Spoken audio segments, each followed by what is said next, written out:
How many of you have Mac as a last name? Or Mac something? You know, the reason I ask is not because I'm making fun of Cape Breton names. I'm Scottish descent, so I'm not going to make fun. But I'll come back to that. You just remember that.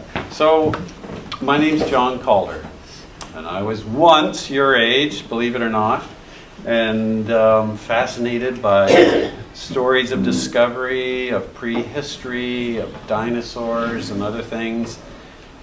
And you know, I feel really, really lucky that I get to work as a geologist with the Nova Scotia Department of Natural Resources. I also teach at St. Mary's University, have my fingers in all sorts of pies, work with different people.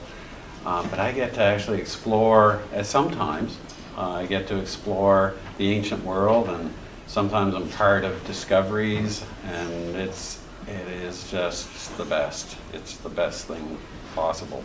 So if you have an interest in something, just believe that, you know, there's a chance that you might be able to actually do what you are really passionate about. So if you're really interested in something, don't just imagine that that's for other people to do, you know. Imagine you're talking about something. What would you like to be when you grow up? Any ideas? Hockey player. A hockey player. Well, Sidney Crosby, he wanted to be a hockey player too. So you guys live in a special part of the world. Maybe you didn't realize it, but there are discoveries under our feet waiting to be made. How many of your parents or relatives work at the Little Narrows gypsum mine? Any of them? You have, a few. Well, two gentlemen there, two guys, Sandy McLeod and Lawrence McNeil, were working there about a month ago, and very sharp-eyed. They weren't expecting they were going to find something from ancient history, but they did, and they were very sharp. These two gentlemen found, you've probably heard the story, they found bones of what we now know are a mastodon, which was a prehistoric beast that roamed much of North America. I'll show you. This is actually a drawing of one here. And they made that discovery. It was not a paleontologist like me or a geologist. It wasn't somebody who studies that. It were these two men working their equipment in the Little Narrows gypsum mine. And they were very sharp. And this is a fact that most important fossil discoveries in history have not been made by scientists like myself. They've been made especially by kids like you guys. It's true. So there's many more of you than there are of guys with fancy degrees like me. And people are out there, you know, guys who work in offices and get stuck in museums don't discover things. It's the people who are out there like Sandy and Lawrence, like kids walking on the beach. Those are the people that discover things. So always keep your eyes open, because you never know. You never know what you're going to find. So I'm giving you a little story today about this brand new discovery, only a month old. And what we're doing, I came straight from the quarry just now, in my muddy boots and everything, and where we're working. And this morning we found more things. Yesterday we found more things. So I brought a couple with me, and I'll share those with you. But I'm just going to show you a few photographs, images. Sure. We can go ahead, Alistair. So first of all, you may have heard of mammoths and mastodons. They were related animals, and they lived sort of at the same time, but they were slightly different. They're both related to modern day elephants. They were hairy or furry because they lived in what is often known as the Ice Age. In the last million years, if you go back a million years, and let's just talk about ancient time first, okay? When you talk about something being old, you may think of, you know, the teachers. You may think of your sneakers being old if they're 2 years old, or your teacher being old if he's 40 or 30, or you may think of your grandfather being really old if he's 80. But we're now talking a lot longer than that. So we're talking tens of thousands of years, hundreds of thousands of years. If you go back to the dinosaurs, you're talking millions of years. Okay, so this is old. We have to sort of shift your thinking. What's old and what's not. All of our lives, everything that you know, your families, are like a blink of an eye when it comes to the Earth's history. The Earth is 4.6 billion years old. That's what we know, that's what we think. And so you have to really kind of change your way of thinking when you're thinking of old. So now when we're talking about these mastodons and mammoths, we're actually it's not that long ago. Human beings actually saw mammoths and mastodons. There were no human beings around when there were dinosaurs, but there were when there were mammoths and mastodons around. The mammoths and mastodons didn't live right in the same area. These guys, the big shoulders and the bump on their head, mammoths, they tended to eat grass. They loved the grass and boggy areas, and mastodons, tended to eat, they had different, how do we know this? They're different teeth. The teeth on mastodons were for grinding up things, and we found actually material, not we, but people have found bits of food in their stomachs or associated with them, and it's pretty sure that they like to browse spruce branches and trees of that nature. And they probably roamed around the edge of bogs and ate some bog and marsh plants, but also liked to browse the trees like spruce. Not that really that much different than what moose eat today. If you think of a moose and where a moose lives, it's sort of the same habitat as a mastodon. And that goes into our story of why there's a mastodon, why there are bones out here in little narrows. This gives you an idea of what a mastodon looks like in relation, what would have looked like in relation to a full-grown human. So here, say a 6-foot tall human, 1.8 meters approximately.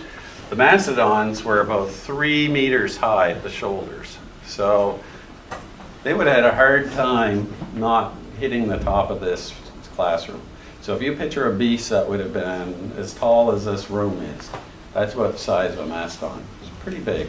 About the size of an Asian an Indian elephant, which is a little smaller than an African elephant. Okay? This is a lovely picture. You know the nice thing about the internet? You guys have all grown up with this. You wouldn't realize days before the internet like me. It's so lovely to be able to find images on the internet. I love this one. This one is from the BBC. I have little credits on each of these. I'm leaving those with Alistair, with Mr. You go by Mr. I presume to the students. I do. Yeah. Mr. Is fine. Mr. Lanyon. Yeah. So this is the BBC, which is like the CBC in Britain. And this is an image. I love this. It's so nice. But this shows the teeth of the mastodon that were really this molar is about the size of a brick. Pretty big. And I'm really hoping we're going to find mastodon molar. We still might. We're still looking. But these things were actually designed. You can tell by the type of tooth. They were for grinding up things like twigs and branches. And yeah, so next shot. This is a map showing where mastodon and mammoth fossils have been found. And there's a lot of them, isn't there? Funny thing is, most of them have been found in the US. The red dots are mastodons, the blue dots are mammoths. Note the mastodons tend to be mainly over in this area.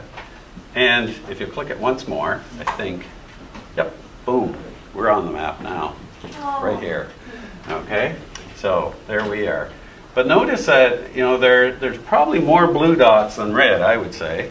More mammoths over here than mastodons, which have been mainly found clustered around the Great Lakes and this area. There's some What's that? There's of those mammoths at the bottom. Yeah, there's a lot of mammoths There's here. one. This is really interesting. Why aren't there many, there's a few up here in Alaska, but why aren't there more mastodon mammoth discoveries here? Does anybody ever idea? Yes? Yes? Because it's hotter Because it's hotter down here or up here? up there. No, I don't think it's hotter. It's probably colder. But that's close. You're getting a little warmer. But maybe some other ideas. Yes? Because there's more bogs around here. I like that. Let's remember that. That's part. I think part of the answer. You've got a part of the puzzle there. Yes. Ice Age? The Ice Age. So what do you mean? So what specifically about the Ice Age on this map? Was the Ice Age around there? Do you mean this area might have been ice? I think so. Possibly. Yes. Up there, there's not that much grass and things to eat.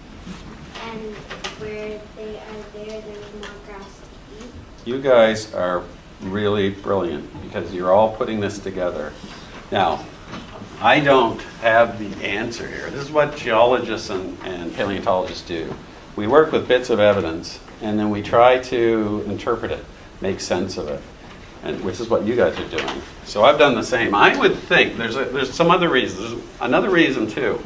There's a lot more people down here in the U.S. than there are in Canada. And it's possible that people just haven't discovered things up here because there aren't as many people. That's a possibility. We can't forget that. But setting that aside, all these other things you mentioned, this area was covered in ice most of the time in the last million years. And so if it's covered in ice, these creatures didn't live on the glaciers. So that's a possibility.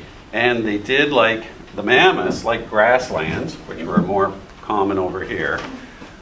The mastodons like the bogs and the edge of the forests, which are more common over here, on the edge of the ice caps. So let's think about Cape Breton and Nova Scotia at this time. Okay, next, if you would. We'll come back. These are the two gentlemen who were sharp-eyed, eagle-eyed paleontologists in their own right. Sandy McLeod, Lawrence McNeil. Does anyone know these gentlemen? Anyone happen to know them? Lucky enough? Well, Sandy right now is operating a big, what's called an excavator, big shovel on tracks. And my colleague, and I see there are many girls here, my colleague that's working up there while I'm here talking to you guys is Kathy Ogden. She works at the Nova Scotia Museum. She's called a curator. She's an assistant curator. She deals with when we find the bones are found in other fossils. She takes care of them, preserves them so that nothing happens to them. And there are all sorts of weird things that can happen to these. I'll show you in a moment. So there, on this table, it's hard to see, there's part of one of these bones. I think in the next slide we'll see some more pictures there. Yeah, we'll get to that. So this is the machine that Sandy operates, and he's operating this right now. And he's moving through piles of this dark material here, which I'll talk to you a bit about in a second.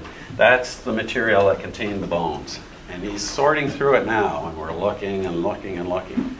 And next, please. These are some of the bones that were found. So here's a scale. These are centimeters. That's this 1, 2, 3, 4, 5, 6, 7, 8, 9, 10. So that's 10 centimeters or 4 inches for us little guys. So look at the size of this bone. That's a shin bone. That's a tibia or a shin bone. And it's about, in real life, about this big. So that's a pretty big animal. This part of it is about this big around. So that's a pretty big animal. Even if this is a young mastodon, it's a big, big animal. These are other bones that were found by Sandy and Lawrence. This is the shin bone or tibia standing up. It's exactly 2 feet or 60 centimeters in height. It's 2 feet. Yeah, there you go. That's how big it is. Next. This is Kathy, my colleague. She's trying to size it up to figure out how to preserve it. We can have another image. Okay, there have been a few mastodons found here in the Maritimes.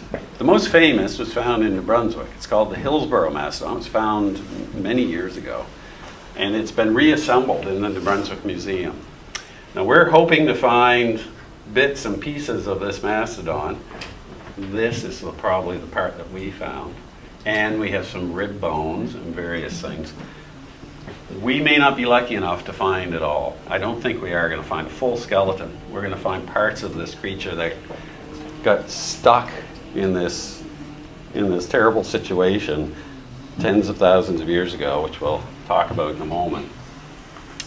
Yesterday we discovered another piece of this creature, which I brought here. And this is a bit smelly because what we've done is, and sorry if I get a little dirty, but it's soaking in water that has Javax in it. The reason is because these parts of the animals that we find, they're fossils, but they haven't been turned to stone. So they can still grow fungus and mold and rot even, but we have to be really careful because they were packed in mud in the bottom of a lake, probably within a bog, and they've been there for tens of thousands of years. And if we take it out and expose it to the air suddenly, all sorts of things can happen. Mold can grow on it, like mold grows on bread in your bread box.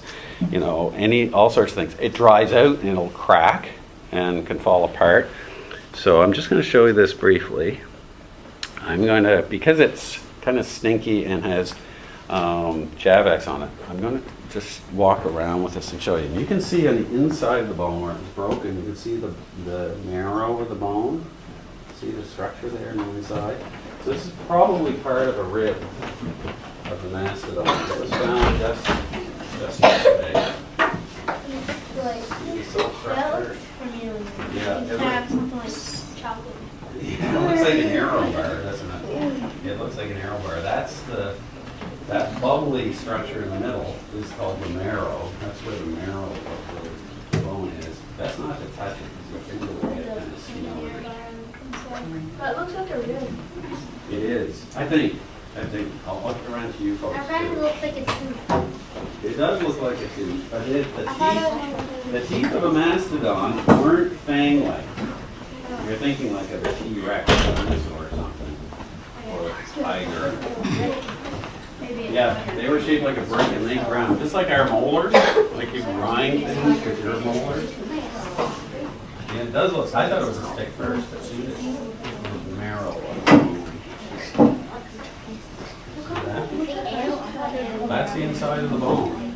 If you take a modern bone, if you have this is probably a rib of a mastodon. This is the interior of the bone here. So hasn't seen the light of day in at least 10,000 years. Maybe as much as 100,000 years. See the structure? This is where the marrow of the bone is, on the inside. All mammal bones are like this. Our bones are like that too on the inside.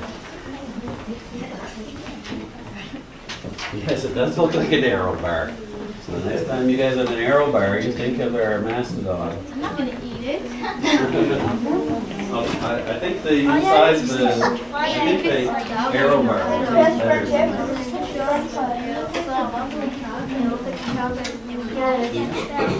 That's not touch. You're going to get your fingers. It'll be a little smelly.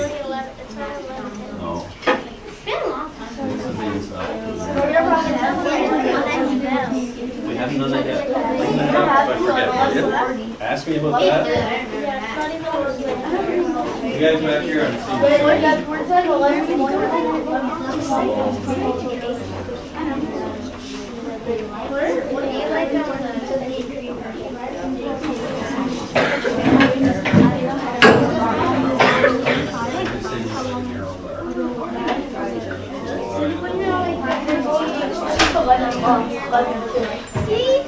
Everybody see that?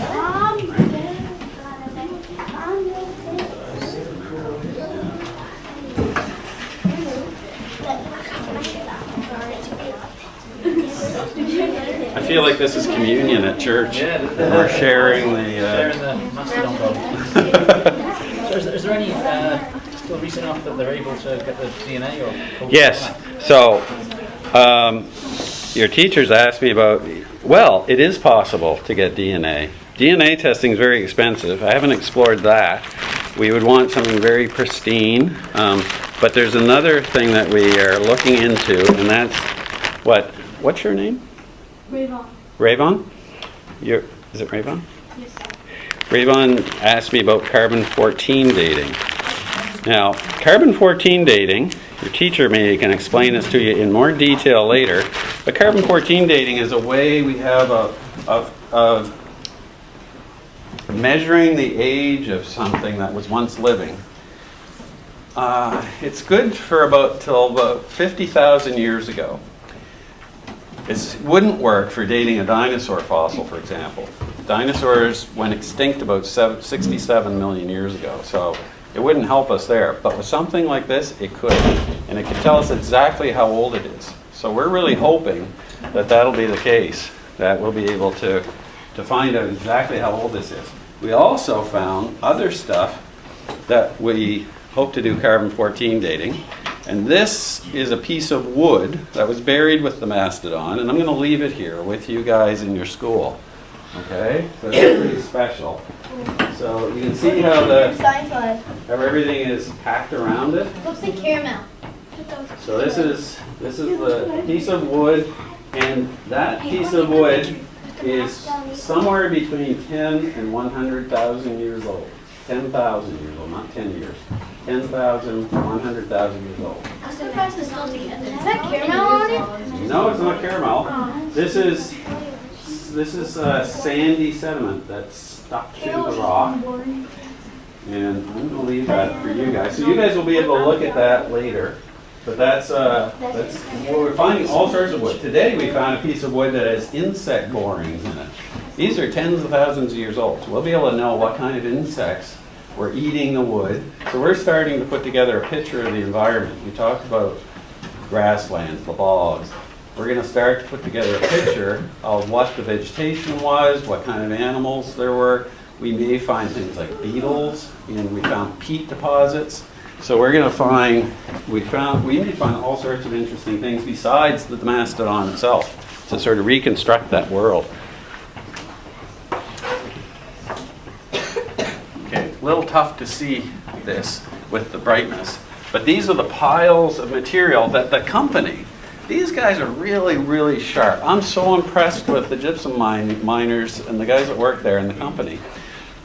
They carefully took all the material that they thought after they discovered the bones might also have bones. And they carefully put it aside for us to look through. And they have a big machine and a man dedicated to it. This is the second day we've been doing this. He's not working, they're not making any money off this. And they're slowly lifting material up ton by ton, pound by pound, kilogram by kilogram. And we're sorting through it with shovels and with a big machine. And that's where we found the rib yesterday. So we're continuing to look.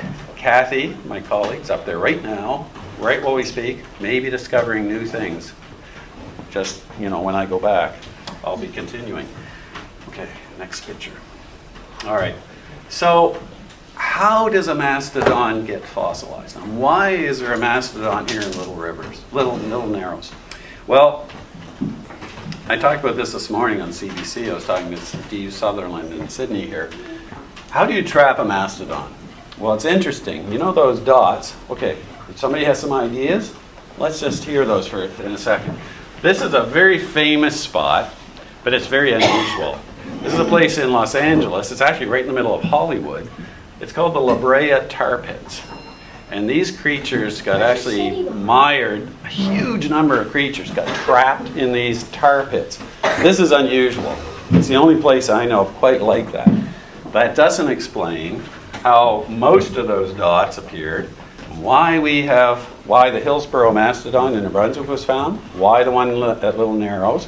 There was also a large thigh bone, a femur, of a mastodon found in 1832 in Middle River, not that far from here as well.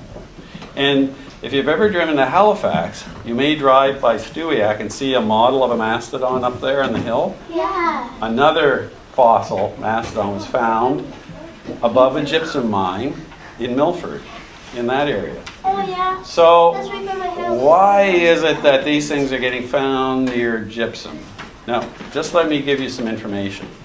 Gypsum was left behind after there was a tropical sea here about 325 million years ago across all of the Maritimes. And it dried up gradually, and as it dried up, it left behind mineral deposits. It left behind salt that's mined at Pugwash. It left behind gypsum that's being mined at Little Narrows here. All of this was left behind by this sea that evaporated millions of years ago. But this is way before mammoths. This is way before dinosaurs. Okay? So it's not that they're found in the gypsum, but they're being found in places where gypsum is being mined. Okay? Now you may not know exactly why, but I'll come back to that. There's a real explanation for why this happens. But just generally, how do you think a trap could be set for a mastodon? Or why do you think these mastodons actually became fossilized? What do you think might have happened? Do you have any ideas? Yes. Yes? What's your name? Landon. Andrew? Landon. Landon. Thanks, Landon. Sorry. Landon. They will lead into some mud or something, and then it would get stuck. You're very close, Landon. You're very close. Yes? And your name is? Noel. Noel? Are we still good? Are you? Yes? No? It would dig a hole and wait for the mammoth to fall in. That's another possibility. That's called the pitfall. Now that's if a human was around to actually set a trap for them. And that's possible in some cases that happened too. All right. Any other ideas? What's your name? Sinkholes? Sinkholes. Ooh, sinkholes. Okay, you're really hot. You're really close. What's your name? Joseph? Joseph? Joseph, you're pretty much on the money. I got a few other hands up here, so let's just really quickly just call out your ideas. Mudslides. Mudslides. Like when they get their food, they will fall into a hole. Into a hole. Don't laugh. In gypsum pockets, there's mud trapped in it, and they fall into the mud, and that's how they get fossilized. Well, that's how they got fossilized in the gypsum. You are very smokingly hot close. Yes? Oh, there's like tar on the ground or something, and they just walk in it, and then they get stuck. That's happened in some places. Hit a quicksand. Sorry? Hit a quicksand. A pit of quicksand. This is also close. Yes. Water. Water? They could have fallen into water. Yes, and one more. Like you were saying, like they get trapped in tar pits. In tar pits, yes, but not here so much. But yes, they can. Okay, so you guys are so good. Wow, what a class of paleontological sleuths you are. So, a lot of these ideas that you said are probably the case. So here's what I think. What I think is that we know that gypsum forms something called sinkholes sometimes. Gypsum dissolves really easily in water, groundwater, and it can form caverns and caves. In fact, people go into caves in gypsum because they're quite amazing. But what happens is if the cave continues to grow and the gypsum dissolves, it can get really close to the surface of the ground, and the roof can collapse, and then you've got a great big hole that goes right up to the surface. This is called a sinkhole. Okay? And creatures can be walking along and literally just fall into this hole. But beyond that, and this is where a lot of your other ideas come in, eventually that hole's going to fill up. First of all, it'll fill up with water. Okay? And here's another answer. Creature can be walking along thinking it's just going to step in a puddle, and it goes way down and drowns. But eventually, over enough time, that lake will start to fill in with plants, and you'll get gooey, stinky mud accumulating in the bottom of it, filling up. And we do have these layers of this, what was really dark mud. And it's full of plant material and things, and boggy plants. So we think that this is, I think this is, I guess me, from what I know so far, is that this looks like it was a sinkhole where it collapsed into the gypsum this cavern, and then started to fill up, first with water, then with organic, stinky mud and other plants. And the creature, the mastodon, was walking along, and it could have been, at this time, the surface could have been a bog. All sorts of nice plants growing in with water standing around here and there. And it's lumbering along, nibbling on little spruce trees, nibbling moss and various things in the bog. Pockets of water here and there. Unsuspectingly steps into one, and it goes down, and it could be just like quicksand, that it sinks down so deep that it's stuck and it cannot get out. Mastodons were not really built for jumping out of things, quickly, and big, heavy animals weighing several tons. And this creature, for sure, got mired and stuck in this boggy sinkhole and couldn't get out. Now, comes back to the fossil bones we found. We may never find the rest of the skeleton. The reason why is because this creature may have gotten stuck in the bog, but the upper part of it may have been sticking out of the bog. It died. Other animals came and ate what was sticking out. Parts of its bones just weathered away, broke down, were carried off by animals, and only the part that was stuck in the bog may have been preserved for us to find all these tens of thousands of years later. That's what I know today, folks. You're the first to hear it. That's what I think. But what we do is, as we get more and more information, we change the story to fit the information. It's like I say this many times, being a geologist and a paleontologist is as if you're trying to assemble a puzzle. And it's a 1,000-piece puzzle, but you've only got 11 pieces of the puzzle. And you're trying to figure out what the picture really looks like with just a small number of puzzle pieces.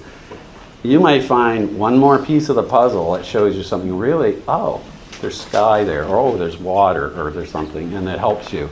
So with every discovery, it helps a huge amount for us to sort of try to figure out what this ancient puzzle looked like. Let's have a few more pictures there before we finish off. This is a modern day sinkhole. It just collapsed. And you can see that, if a mastodon fell into that, it would have a hard time getting out. Now eventually that'll fill up with water right to the top, and eventually it'll fill in with mucky sediment and stuff. But even if it did lumber into that, it'd still probably get stuck and mired in that sinkhole. So, now I'm going to show you a little bit about the Ice Age world, just briefly.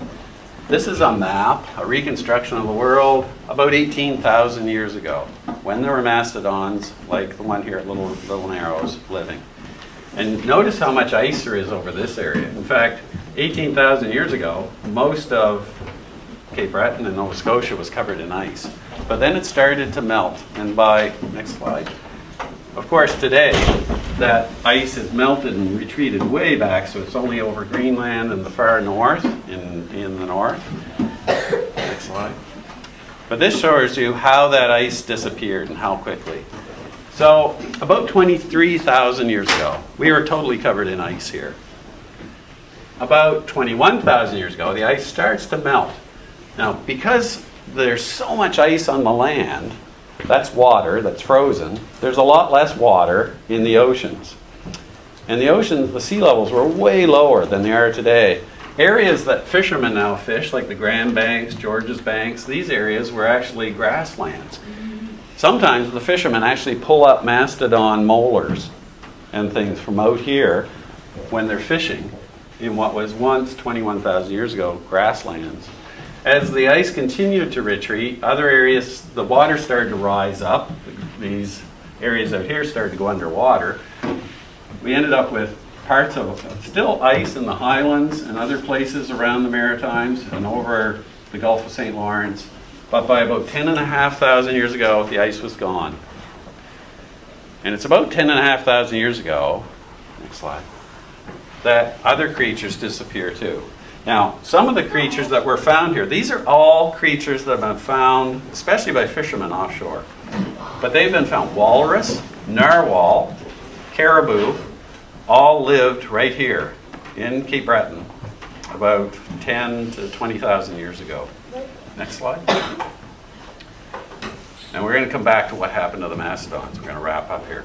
Now this is something that's really interesting. Do you ever do that thing where you try to tap your head, tap your stomach and your head, how hard it is? Yeah, well this is the Earth's equivalent of that. It's really tough, isn't it? Except you're doing 3 things at the same time. I'm not going to get into this in too much detail. Your teacher may want to explore it. But if you ask a question, why was there an ice age?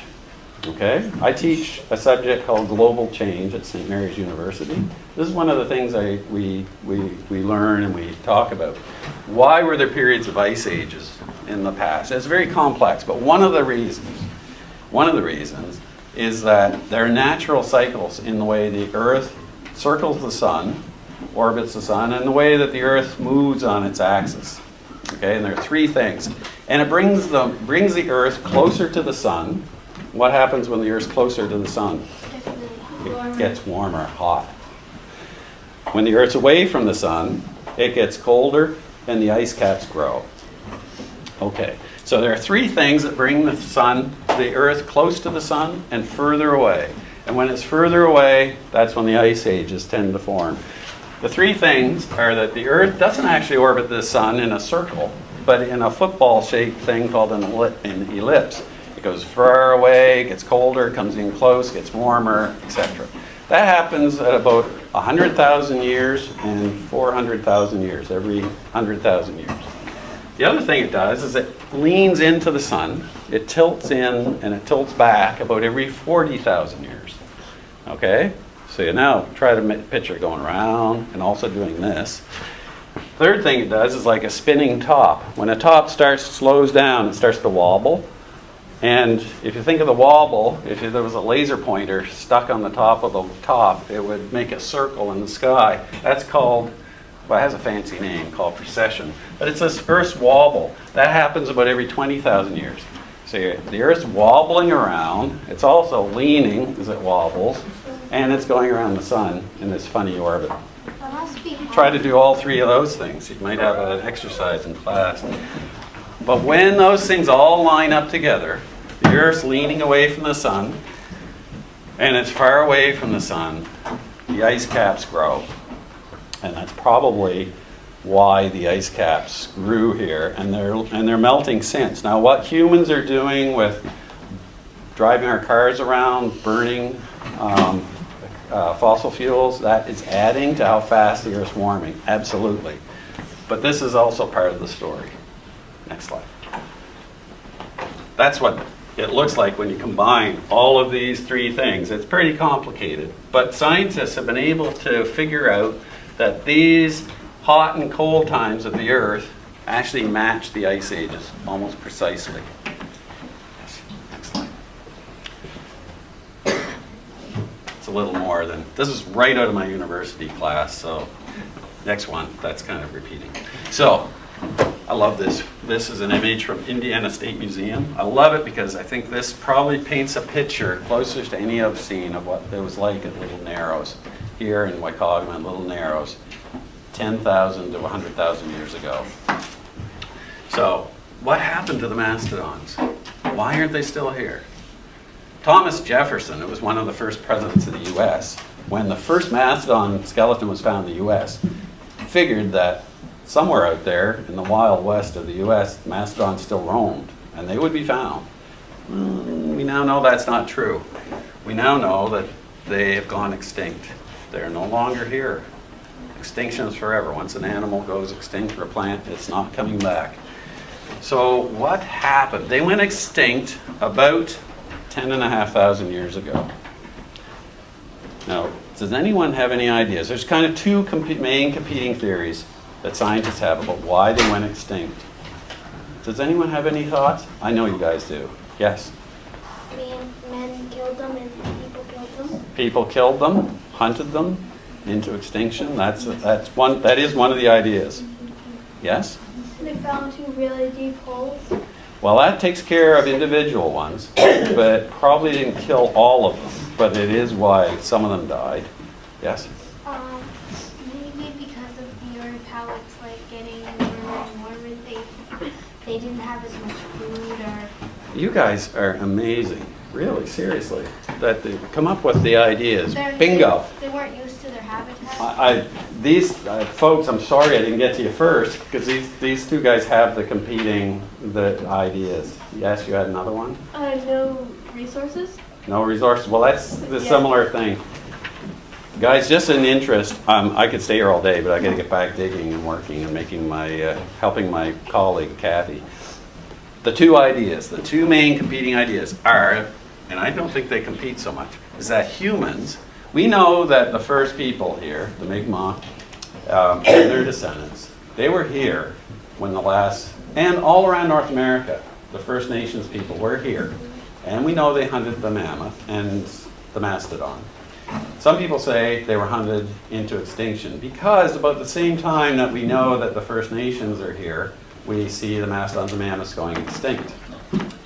That isn't always the reason. Just because two things are coincidental doesn't necessarily mean. You might walk into a room at the same time that something happens, but it may not be because you walked into the room.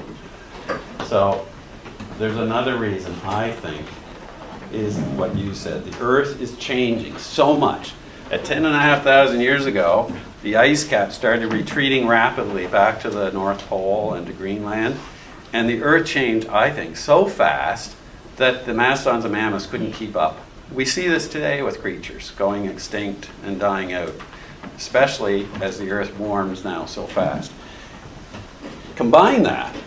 So the animals are struggling. They're having a hard time keeping up with this changing planet. And on top of that, we're hunting them as well. So I think it's a combination of the two. But this is what we do. We argue these ideas. Interestingly, it's the cool stuff when you find a fossil like this. A fossil was recently found in New Jersey, not that far from here, that actually had a spear point stuck into the upper part, the back of a mastodon. And we know that this was about 13,000 years ago. It wasn't even thought that there were First Nations people living here that long ago. The scientists didn't think so. The First Nations people did. And now we know that they were being hunted probably by these spear-throwing rigs that were very, very powerful. It actually pierced into the bone of the back of the mastodon. This is 13,000 years ago, so we know they were being hunted. It's not a guess.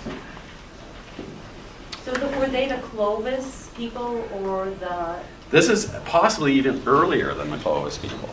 This is what's changing. Discoveries are made that change people's thinking. Neanderthals? No, they wouldn't have been Neanderthals. These would have been more advanced people than Neanderthals. like the Mi'kmaq? Yes.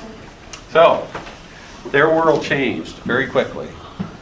And the poor beasts weren't able to keep up with it. But we have record of these huge beasts, these wonderful creatures that lived here.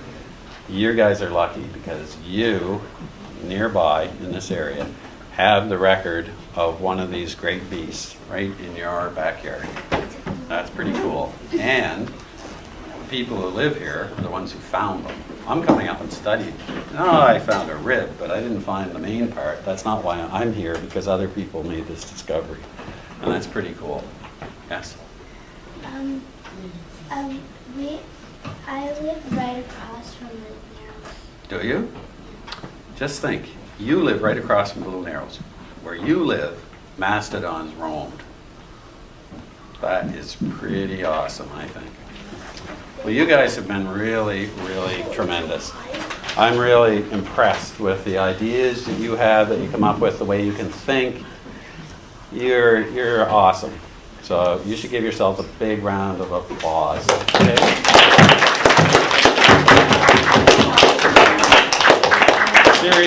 Seriously, one of the best classes I've ever spoken to. Oh, thank you. You're welcome. You're welcome.